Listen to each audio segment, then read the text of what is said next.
उन्हाचा कहर आणि वाढलेल्या बाष्पीभवनामुळे राज्यामधील वाटचाल तीव्र पाणी टंचाईकडे जाताना पाहायला मिळते।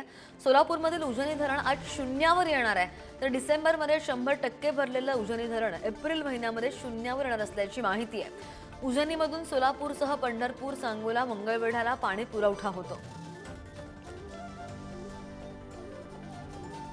उन्हाचा कहर आहे आणि वाढलेल्या बाष्पीभवनामुळे राज्याची वाटचाल तीव्र पाणी टंचाईकडे जाती असं दिसतंय आणि या पाणी टंचाईमुळे अनेक गावांना याची झळ सुद्धा बसणार आहे। सोलापूरमधील उजनी धरण मात्र आज शून्यावर येणार आहे।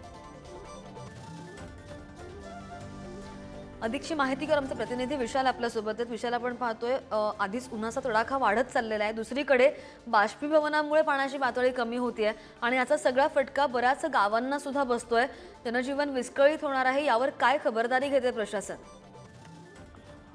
श्रद्धा, आज सकाळी 6 वाजता धरणाची पाणी पातळी ही खाली गेली आहे। म्हणजे आता धरणात असलेले पाणी वापरण्यासारखं उरलेलं नाही। उजनी धरणात 117 टीएमसी पाणी साठू शकतं। यापैकी 54 टीएमसी पाणी हे उपयुक्त असतं, तर ज्याचा उपयोग पिण्यासाठी, शेतीसाठी होतो। पण सध्या धरणात फक्त 63.62 टीएमसी पाणीसाठा आहे आणि तो सुद्धा मृत पाणीसाठा आहे। त्यामुळे आता उजनी धरण पूर्णपणे रिकामं झालेलं आहे असं म्हणावे लागेल। पुणे, सोलापूर, नगर जिल्ह्याचं धरणातून पाणी दिलं जातं। यामुळे पुढच्या काळात पाण्यासाठी टंचाई अधिक वाढू शकते।